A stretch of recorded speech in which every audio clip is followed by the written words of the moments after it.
Bugs. It's me, your girl, and Miss Goddess, the Dirty Peach, coming at you one more again.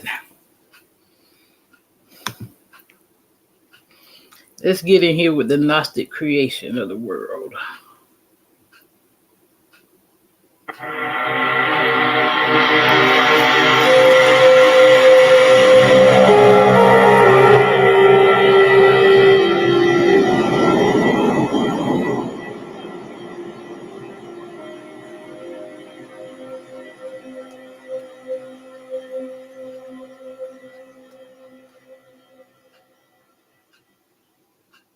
Since everyone, both the gods of the world and people, says that nothing existed before chaos, I shall prove they are all wrong because they do not know the origin of chaos or its root.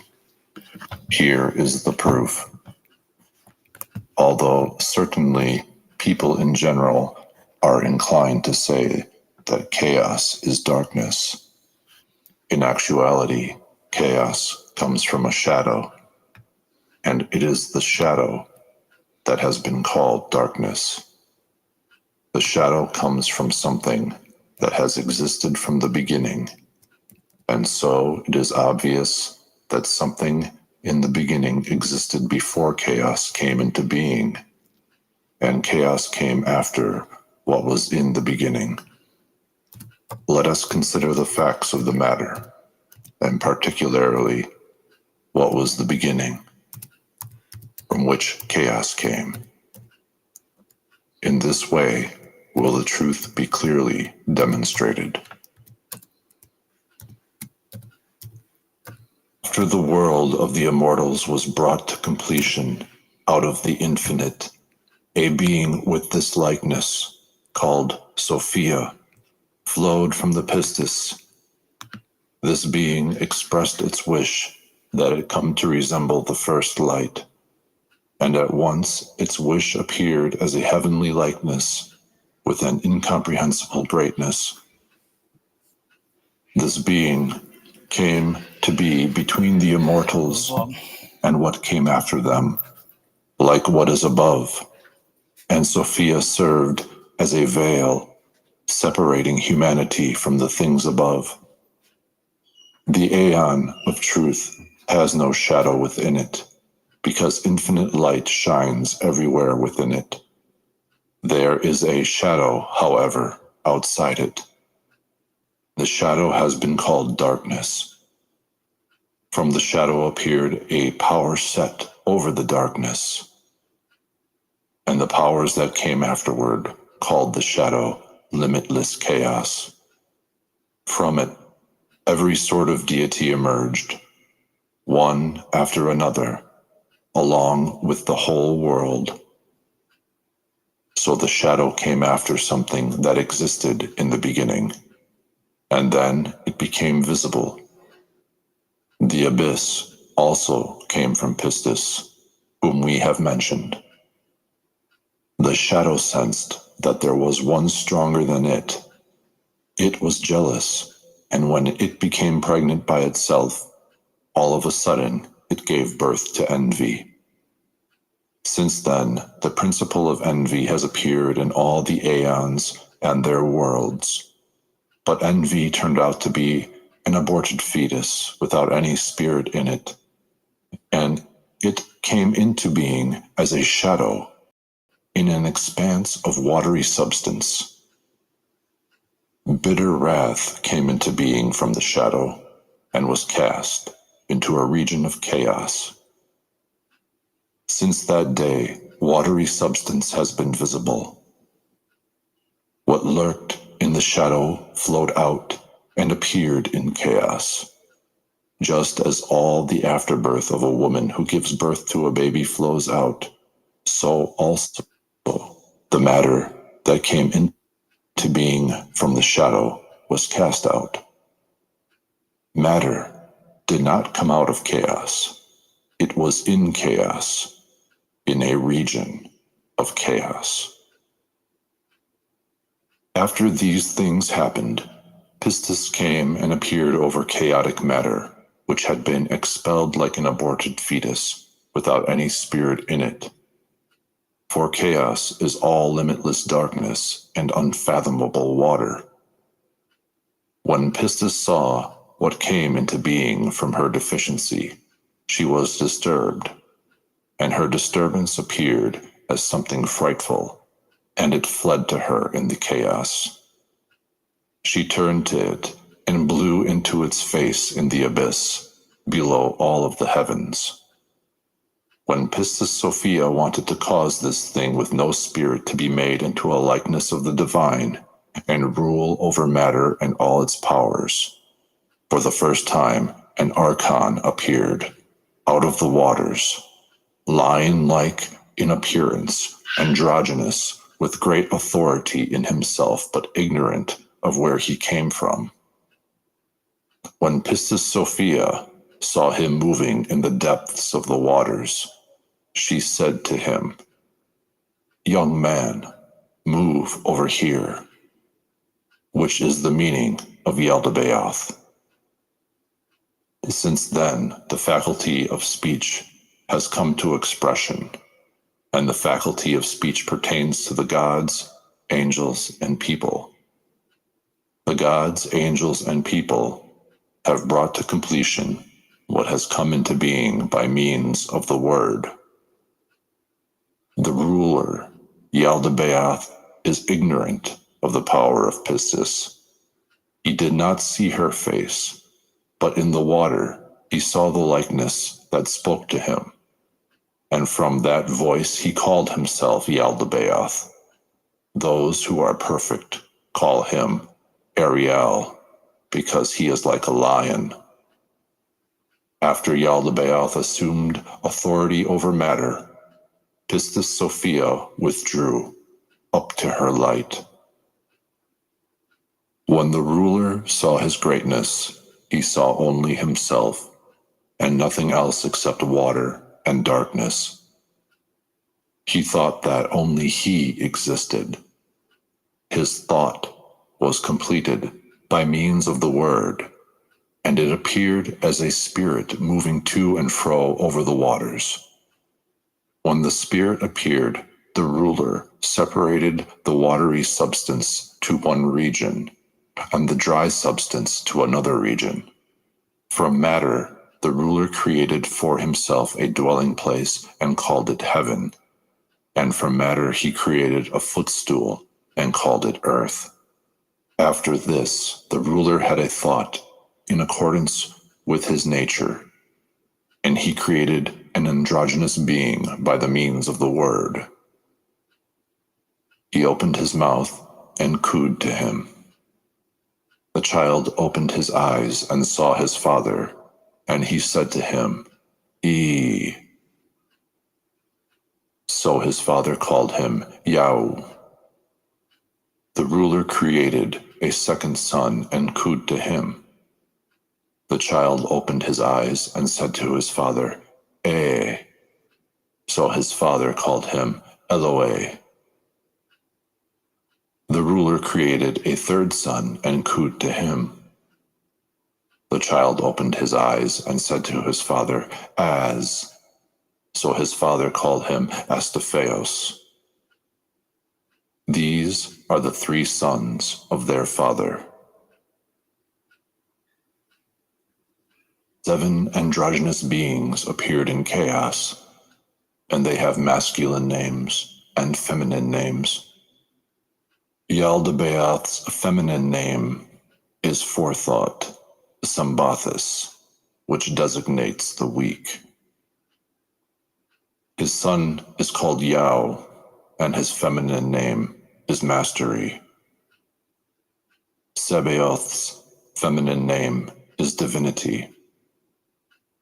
Adonaius's name is Kingship. Eloeus's feminine name is Envy. Oreos's feminine name is Wealth. Astapheos's feminine name is Sophia. These are the 7 powers of the 7 heavens of chaos. The powers were androgynous, in accordance with the immortal pattern that existed before them and the will of the pistis, so that the likeness of what was from the beginning might have power to the end. You will find the function of the masculine names and powers in the archangelic book of Moses the prophet. The feminine names are in the first book of Norea. Since the chief creator, Yaldabaoth, had great authorities at his disposal, he created beautiful heavens by means of the word, as dwelling places for each of his sons. And in each heaven he created great glories, 7 times glorious.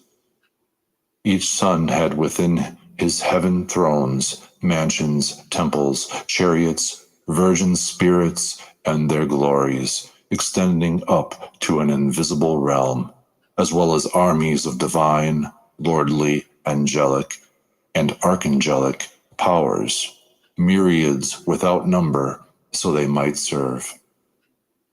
You will find a precise account of this in the first discourse of Aurea.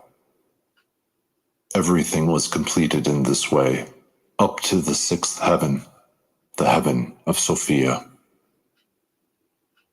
This heaven and earth were disrupted by the troublemaker, who was beneath them all. The 6 heavens shook, for the powers of chaos did not know who had disturbed the heaven beneath them. When Pistis found out about the harm caused by the troublemaker, she blew her breath, and she bound him and cast him down to Tartaros. Since then, heaven and earth have established themselves through Sophia, who is the daughter of Yaldabaoth, and is beneath them all. After the heavens, their powers and their entire government were established. The chief creator exalted himself, and he was glorified by the whole army of angels. All the gods and their angels praised and glorified him. He was delighted. He boasted over and over again and said to them, "I don't need anything."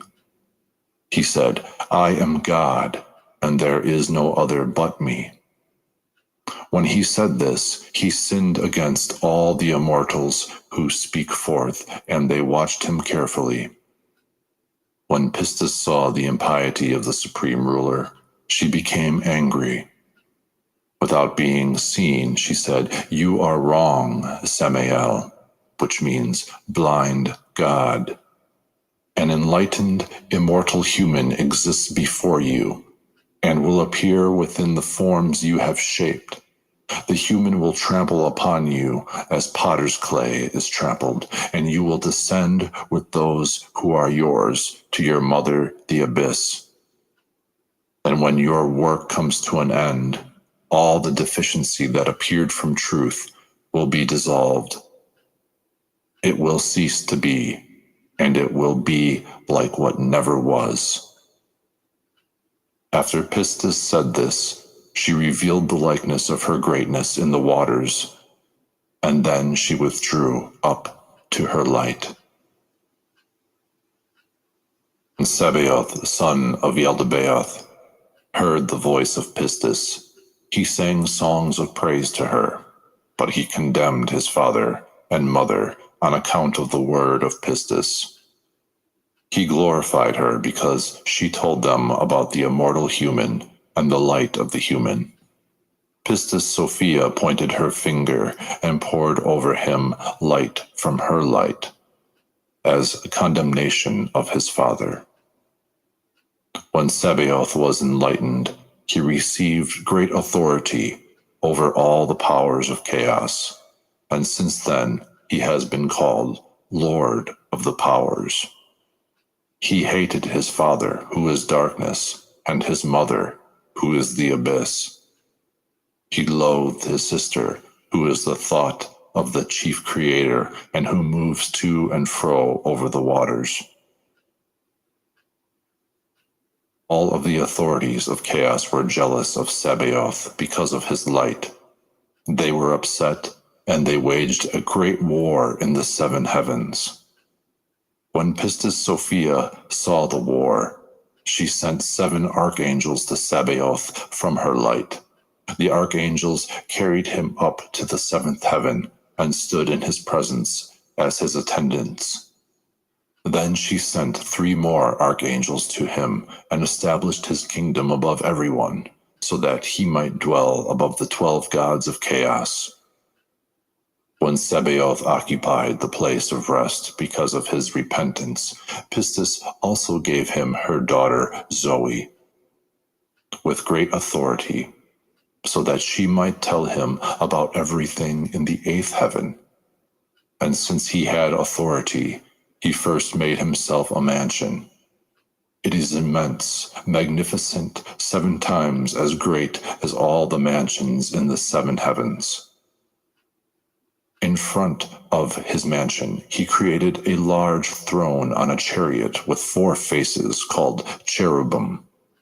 The cherubim throne has 8 figures on each side of the 4 corners, figures of lions, bulls, humans, and eagles, and there are a total of 64 figures.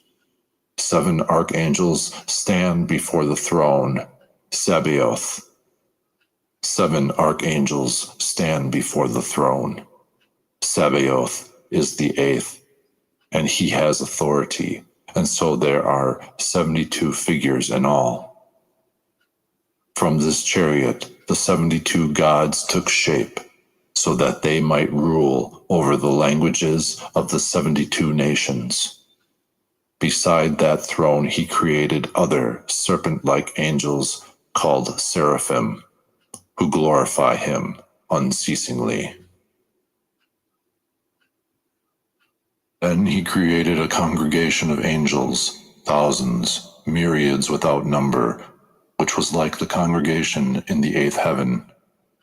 He also created a firstborn called Israel, that is, the person who sees God. And he created another being called Jesus Christ, who is like the Savior above in the 8th heaven, and who sits at the right of Sabaoth on a remarkable throne. At his left, the Virgin of the Holy Spirit sits upon the throne and glorifies him.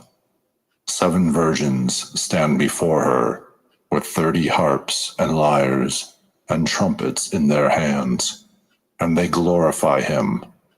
All the armies of angels glorify and praise him. Sabaoth sits on a throne covered by a great light cloud. No one was with him in the cloud except Sophia, daughter of Pistis, and she taught him about all the things in the 8th heaven, so that what resembles these things might be created, and his reign might last until the end of the heavens of chaos and their powers. Pistis Sophia moved him away from the darkness and summoned him to her right, and she put the chief creator at her left. Since then, right has been called justice, and left has been called injustice. They all received a realm in the congregation of justice, and injustice is set over all their creations. The chief creator of chaos saw his son Sabaoth and the glory in which he dwells, and recognized that he was the greatest of all the authorities of chaos. He was jealous of him. He was angry, and he engendered death from his own death. Death was established over the 6th heaven, for Sabaoth had been carried away from there. So the complete number of the 6 authorities of chaos were realized. Since death was androgynous, he had sex with himself and produced 7 androgynous children. These are the names of the males: envy, wrath, tears, sighs, grief, lament, tearful groans. These are the names of the females: anger, pain, lust, sighs, curses, bitterness, strife. They had sex with each other, and each one conceived 7 children, so that the children totaled 49 androgynous demons. You will find their names and functions in the Book of Solomon. In the presence of these, Zoe, who dwells with Sabaoth, created 7 good androgynous powers. These are the names of the males: the one not jealous, the blessed, the joyful, the true, the one not envious, the beloved, the faithful. These are the names of the females: peace, gladness, joyfulness, blessedness, truth, love, faith. Many good and pure spirits come from these powers. You will find their accomplishments and functions in the configuration of the fate of heaven beneath the 12. When the chief creator saw the reflection of Pistis in the waters, he was deeply distressed, especially when he heard her voice, which was like the first voice that called to him out of the waters. When he knew that she was the one who gave him his name, he groaned. He was ashamed because of his transgression. And when he knew for certain that an enlightened, immortal human existed before him, he was greatly disturbed, because earlier he had said to all the gods and their angels, "I am God. There is no other but me." For he feared that they might know another existed before him and condemn him. But the chief creator was a fool. He had contempt for condemnation and acted rashly, and he said, "If anything existed before me, let it appear so that we may see its light." And at once, look, light shone out of the 8th heaven above and passed through all the heavens of the earth. The chief creator saw that the light was beautiful as it shone forth. He was amazed and very much ashamed. The light appeared, and a human likeness was visible within it, and it was marvelous. No one saw it except the chief creator and Forethought, who was with him. But its light was visible to all the powers of the heavens, and so they all were disturbed by it. When Forethought saw this messenger of light, she fell in love with him, but he hated her because she was in darkness. She desired to mate with him, but she was not able. When she was unable to satisfy her desire, she poured out her light upon the earth. Since then, this messenger has been called Adam of Light, which means the enlightened person of blood. The earth upon which the light of Forethought spread was called Holy Adamus, which means the holy adamantine earth. From that time on, all the authorities have honored the blood of the Virgin, and the earth was purified because of the blood of the Virgin. Further, the water was purified by the reflection of Pistis Sophia, who had appeared to the chief creator in the waters. Rightly has it been said, "Through the waters," since the holy water gives life to all, it purifies all. Out of this first blood, Eros appeared. Eros, androgynous. His masculine side is Himeros, because he is fire from the light, and his feminine side is a soul of blood from the substance of Forethought. He is extremely handsome in appearance, and more attractive than all the creatures of chaos. When all the gods and their angels saw Eros, they fell in love with him. He appeared within them all and made them burn with desire. Just as many lamps are lit from a single lamp, and all the light is the same, but the light of the single lamp is not diminished, so also Eros was dispersed in all the creatures of chaos, but was not diminished. just as Eros appeared in the middle of light and darkness, and the sexual intercourse of Eros was accomplished in the middle of angels and people, so too the first sexual desire sprouted on the earth. Woman followed the earth. Marriage followed woman. Birth followed marriage. Decay followed birth.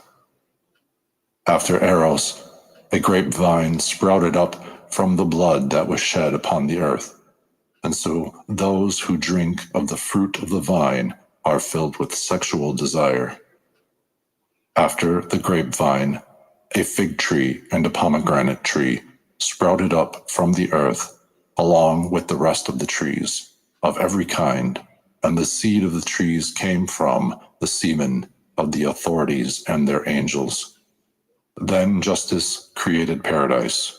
Paradise is beautiful, and is outside the circuit of the moon and the circuit of the sun, in the land of pleasure, which is in the east, in the rocky region. Desire dwells in the middle of the beautiful, stately trees. The tree of life eternal, as it appeared by the will of God, is in the north of paradise, to give immortality to the souls of holy people, who will leave their poor, mottled bodies at the end of the age. The tree of life looks like the sun, and its branches are lovely. Its leaves are like the leaves of the cypress. Its fruit is like a cluster of white grapes, and its height reaches the sky. Next to it is the tree of knowledge, which is endowed with the power of God. It is glorious as the moon shining brightly, and its branches are lovely. Its leaves are like fig leaves, and its fruit is like a bunch of good, delicious dates. The tree of knowledge is in the north of paradise, to arouse the souls from demonic stupor, so that they might come to the tree of life, eat its fruit, and condemn the authorities and their angels. The impact of this tree is described in the Holy Book. You are the tree of knowledge, which is in paradise, from which the first man ate. You opened his mind, and he loved his female partner, and condemned other strange figures, and he loathed them. After this, the olive tree sprouted, and it was to purify kings and high priests of justice who were to come in the last days.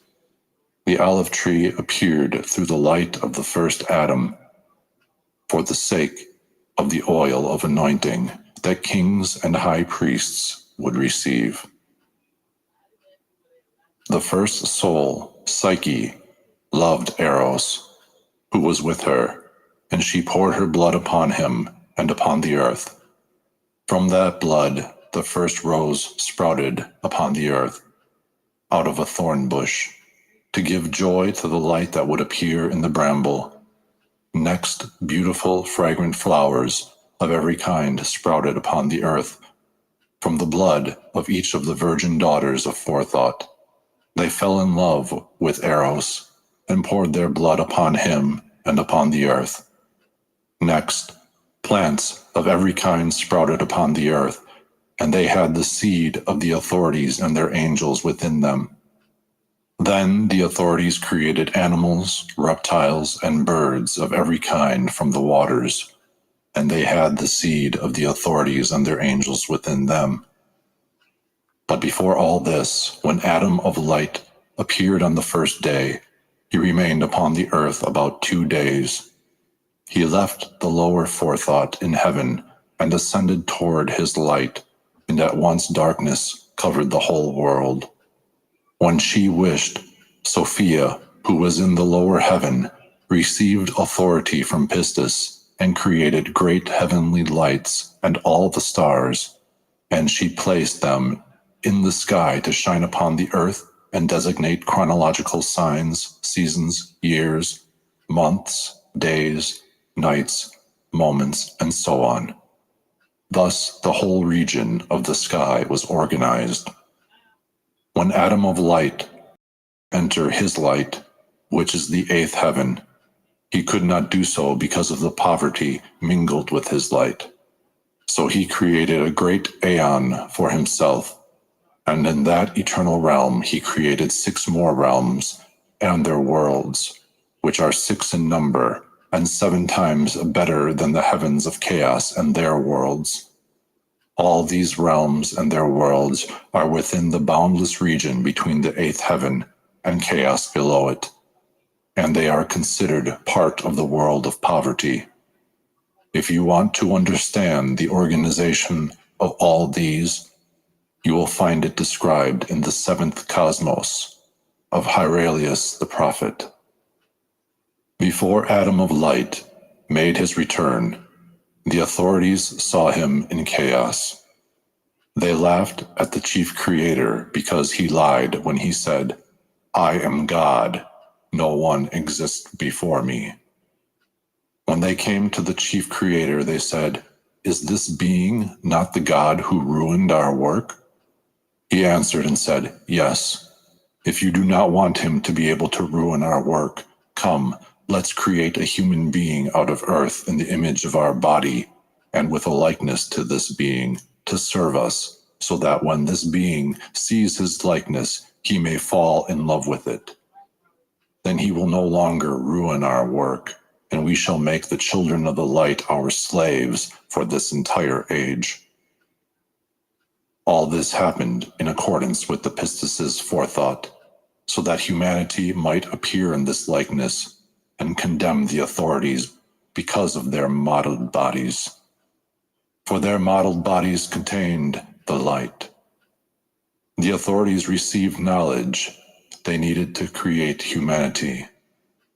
Sophia Zoe, who is with Sabaoth, anticipated them.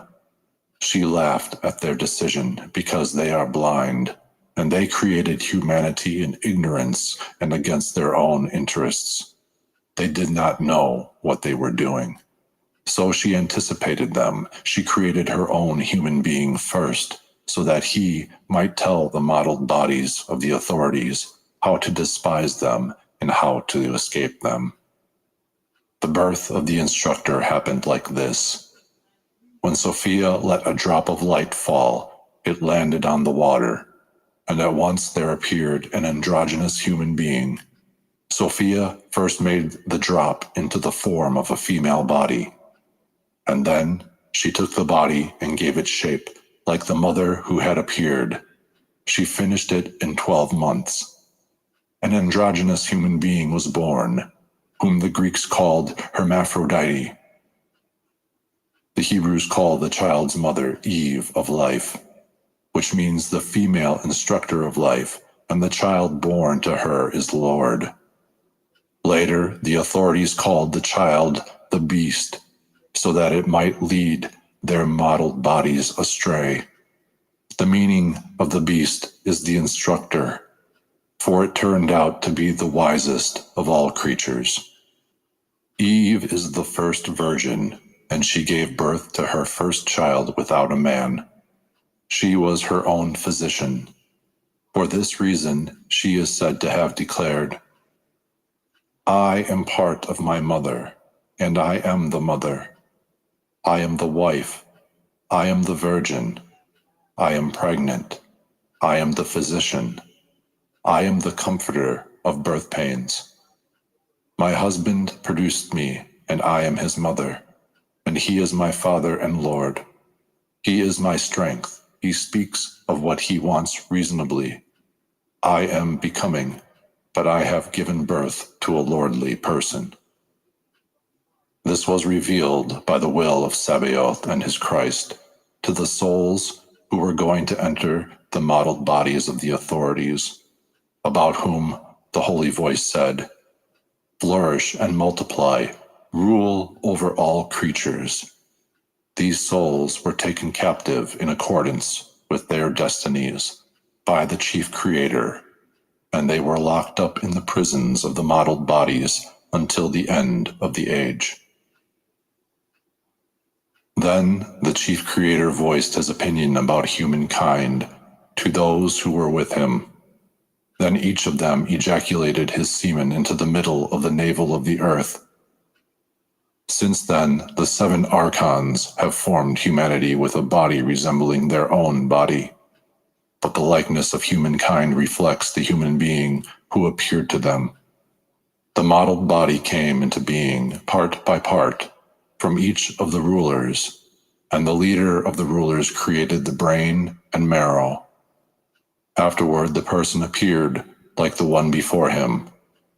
He became a person with soul, and he was called Adam, which means father, after the name of the one who was before him.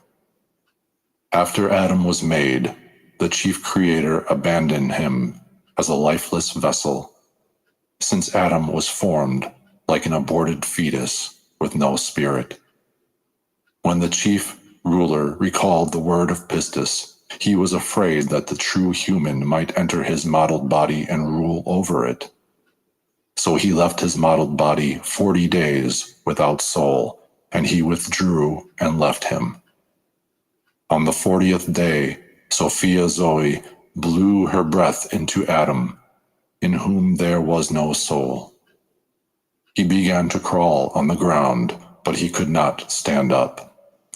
When the 7 rulers came and saw him, they were greatly troubled. They approached him and grabbed him, and the chief ruler said to the breath within him, "Who are you? Where have you come from?" He answered and said, "I have come through the power of the human to destroy your work." When they heard this, they glorified him, because he gave them rest from their fear and concern. They called that day the Day of Rest, because they rested themselves from their troubles. When they saw that Adam could not stand up, they were glad. They took him and put him in paradise and withdrew up to their heavens.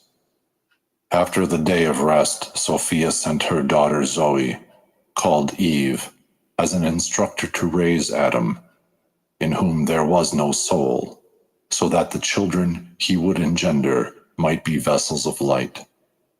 When Eve saw her male partner on the ground, she felt sorry for him and said, "Adam, live, get up from the ground." At once, her word became an accomplished deed. When Adam got up, at once he opened his eyes, and he saw her and said, "You will be called the mother of the living, because you have given me life." The authorities were told that their modeled body was alive and had gotten up, and they were greatly troubled. They sent 7 archangels to see what had happened. They came to Adam, and when they saw Eve speaking with him, they said to each other, "Who is this enlightened woman? She looks like what appeared to us in the light. Come, let's seize her and ejaculate our semen into her, so that she may be unclean and unable to ascend to her light, and her children will serve us. But let's not tell Adam, because he is not one of us. Instead, let's put him to sleep and suggest to him in his sleep that Eve came from his rib, so that the woman may serve and he may rule over her." Since Eve was a heavenly power, she laughed at what they had in mind. She blinded their eyes and secretly left something that resembled her with Adam. She entered the tree of knowledge and stayed there. It's cold. The rulers chased her, and she revealed to them that she had entered the tree and had become a tree. The blind powers fell into great fear and ran away. Later, when they recovered their sight, they came to Adam. They saw a female like that woman with him, and they were troubled and thought this was the true Eve. They acted rashly. They came to her, seized her, and ejaculated their semen upon her. The powers acted wickedly. They defiled her in ways natural and obscene. First, they defiled the seal of her voice, which had said to them, "What exists before you?" In this way, they meant also to defile those who say that they were born at the end of the age, through the word, through the true human. The authorities and their angels erred. They did not know they defiled their own body and likeness in all these ways. She first became pregnant with Abel from the first ruler, and then she gave birth to her other children from the 7 authorities and their angels. All this happened in accordance with the chief creator's forethought, so that the first mother might bear within herself every seed, every one mixed and joined with the fate of the world and its configurations, and justice. A plan for Eve emerged, that the modeled bodies of the authorities might contain the light. Then the light would condemn the authorities through their own modeled bodies. The first atom of light is spiritual and appeared on the first day. The second atom is physical and appeared on the 6th day, called Aphrodite. The third atom is earthly, a person of law, who appeared on the 8th day, called Sunday, after the poor day of rest. The offspring of earthly Adam multiplied and filled the earth, and they acquired all the technical skills physical Adam had, but they were all in ignorance. Let me continue. When the rulers saw him and the woman with him in error and ignorance, like animals, they were very pleased. Then they found out that the immortal human was not going to pass them by, and they would even have to fear the woman who turned into a tree.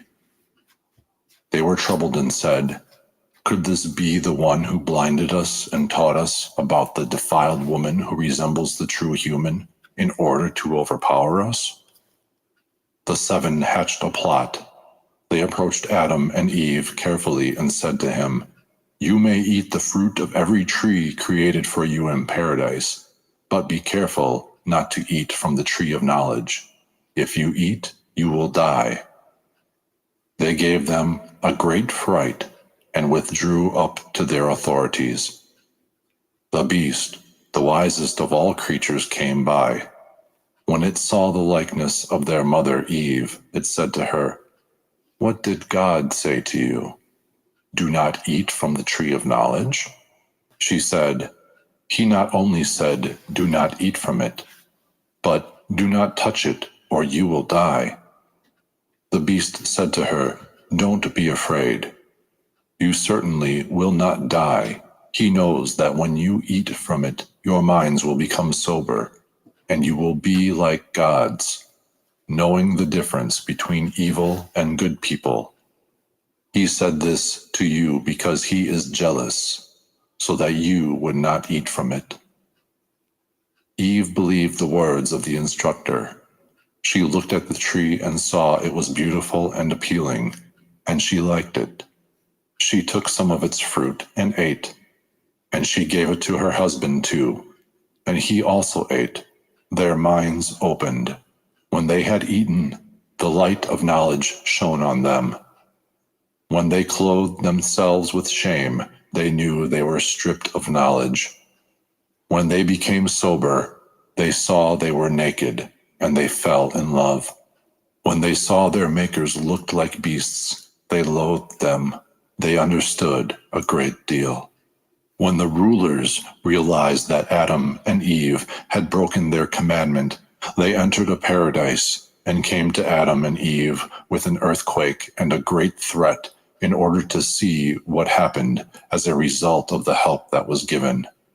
Adam and Eve were very much disturbed, and they hid in the trees in paradise.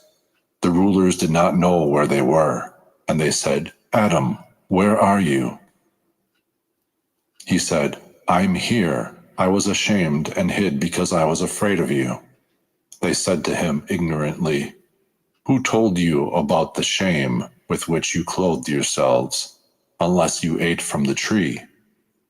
He said, "The woman you gave it to me, and I ate." They said to the woman, "What have you done?" She answered and said, "The instructor urged me to eat it, and I ate." The rulers approached the instructor. Their eyes were blinded by it, and they could not do anything to it. They were powerless, and they cursed it. Then they came to the woman, and they cursed her and her children. After the woman, they cursed Adam and the earth, and the fruit because of him. Everything they created, they cursed. There is no blessing from them. Good cannot come from evil. Since then, the authorities have known for certain that there is something stronger than they. They simply recognized that their commandment was broken. Great envy came into the world just because of the immortal human. The rulers saw that their Adam had acquired different knowledge. They wanted to test him. They gathered all the domestic animals, wild beasts of the earth, and the birds of the sky, and brought them to Adam to see what he would call them. When he saw them, he gave names to the creatures of the rulers. The rulers were troubled that Adam had recovered from all his anguish. They gathered together and made a plan and said, "Look, Adam has become like one of us, and he knows the difference between light and darkness. Now perhaps he will go astray as he did with the tree of knowledge, and will come to the tree of life, eat from it, and become immortal, and rule, and despise us, and consider us and all our glory to be foolish. And he will denounce us and our world. Come, let's throw him out of paradise down to the earth, where he came from, so that he no longer can know anything better than we can." So they threw Adam and his wife out of paradise. What they had done did not satisfy them. They were still afraid. So they went to the tree of life and set great dreadful things around it, fiery, living creatures called cherubim. And among them they put a flaming sword, constantly turning in a terrifying way so that no one from the earth might ever enter that place. After this, since the rulers were jealous of Adam, they wanted to shorten the human lifespan. But they could not do so because of fate, which was established from the beginning. To each human being there was assigned a lifespan of 1,000 years, according to the circuit of the heavenly luminaries. Though the rulers were not able to do this, each one of the evildoers subtracted 10 years, so the remaining time comes to 930 years, and those are spent in grief and weakness and evil distractions. This is how life has gone from that day until the end of the age. When Sophia Zoe saw that the archons of darkness cursed her friends who were like her, she was angry. She came from the first heaven with all her power and chased the rulers from their heavens. And she cast them down into the sinful world so that they might dwell there as evil demons upon the earth. She sent a bird that was in paradise so that, until the end of the age, it might spend 1,000 years in the ruler's world. The bird, a living creature endowed with soul, is called the phoenix. And it kills itself and revives itself as an image of the judgment against the rulers, because they dealt unjustly with Adam and his generation until the end of the age. There are 3 human beings and their descendants in the world until the end of the age: the spiritual, the psychical, and the earthly. This circumstance is like the 3 kinds of phoenixes of paradise. The first is immortal, the second lives 1,000 years, and the third is consumed according to what is written in the holy book. Likewise, there are 3 baptisms. The first is spiritual, the second is by fire, the third is by water. As the image of the phoenix appears with reference to the angels, so the water serpents in Egypt indicate those who go down for the baptism of a true human being. The 2 bulls in Egypt indicate a mystery, the sun and the moon, which represent Sabaoth, because Sophia of the Word has been exalted above the sun and the moon from the time when she created them and sealed her heaven until the end of the age. The worm that is born from the phoenix also represents humanity. It is written of it, "The just will sprout like a phoenix." The phoenix first appears alive, then dies, and then rises again as an image of what appears at the end of the age. These great images have appeared only in Egypt, not in other lands, indicating that Egypt is like God's paradise. Let us return to the rulers of whom we spoke, so that we may offer an explanation of them. When the 7 rulers were cast from their heavens down to the earth, they created for themselves angels, numerous and demonic, to serve them. These angels taught people much about error, magic, potions, idolatry, bloodshed, altars, temples, sacrifices, and libations to all the demons of the earth. The angels work with fate, which came into being by agreement of the gods of injustice and justice. So when the world came into being, it went about in error and confusion all the time. All people on the earth served the demons from the creation until the end of the age, both the angels of justice and the people of injustice. Thus the world was in confusion, ignorance, and stupor. All erred until the appearance of the true human. Enough on this. Next, we shall consider our world so that we may present an accurate description of its structure and administration. Then it will be clear how the proof of hidden things which have been apparent from the foundation of the world to the end of the age came about. Now I come to the main points about immortal humanity. I shall discuss all the beings belonging to immortal humanity and explain how they got here. When a multitude of people had come into being through Adam, who was formed from matter, and the world was filled, the rulers reigned over it. That is, they kept it in ignorance. What is the reason? It is this. The immortal Father knows that deficiency of truth came to be among the aeons and their world. So when he wanted to bring down the rulers of perdition by means of their modeled creatures, he sent the blessed little innocent spirits who are like you down to the world of perdition. They are not strangers to knowledge. All knowledge is in one angel who appears to them. This angel stands before the Father and is not incapable of giving them knowledge. Whenever they appear in the world of perdition, the blessed spirits immediately reveal the pattern of incorruptibility so as to condemn the rulers and their powers. When the blessed spirits appeared in the modeled bodies of the authorities were jealous of them. Out of envy, the authorities mixed their semen with them in order to defile them, but they were not able. When the blessed spirits appeared in an enlightened form, they appeared in different ways. They came from different realms and revealed their knowledge to the church that appeared in the modeled bodies of perdition. The church was found to have all kinds of seed because of the seed of the authorities mixed with it. Then the Savior made all of them one.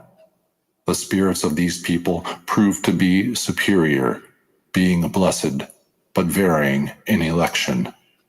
There are many others who are kingless and superior to everyone before them.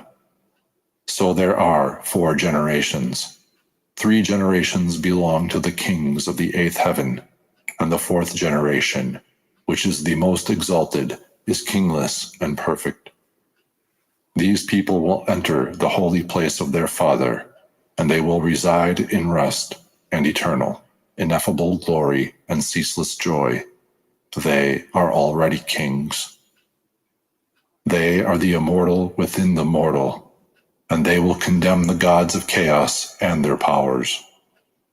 The Word, who is above all, was sent for one reason only, to announce what is unknown. He said, "There is nothing hidden that is not apparent, and what has not been known will be known." These people were sent to reveal what is hidden and expose the 7 authorities of chaos and their godlessness, and so they were condemned to death. When all those who are perfect appeared in the modeled bodies of the rulers and revealed matchless truth, they put to shame all the wisdom of the gods. Their fate was condemnation. Their power was dried up. Their dominion was dissolved. Their forethought was empty, as was their glory. Before the end of the age, this whole region will shake with loud thunder. The archons will lament because of their fear of death. The angels will grieve for their human beings. The demons will weep over their times and seasons, and their people will mourn and cry on account of their death. Then the age will come, and they will be disturbed. Their kings will be drunk from the flaming sword and will wage war against each other, so that the earth will be drunk from the blood that is poured out. The seas will be troubled by war.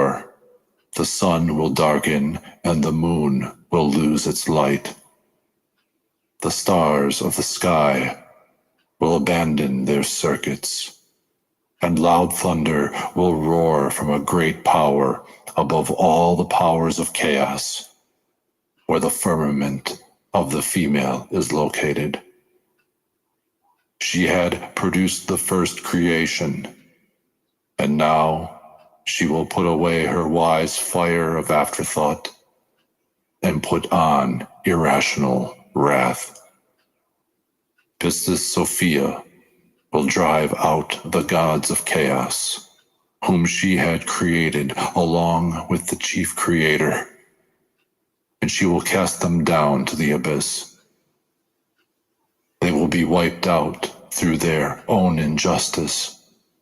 They will be like the mountains blazing with fire, and they will consume one another until they are destroyed by their chief creator. When he destroys them, he will turn on himself and attack himself until he is no more. The heavens of the gods of chaos will collapse upon one another, and their powers will be consumed. Their realms will also be overthrown.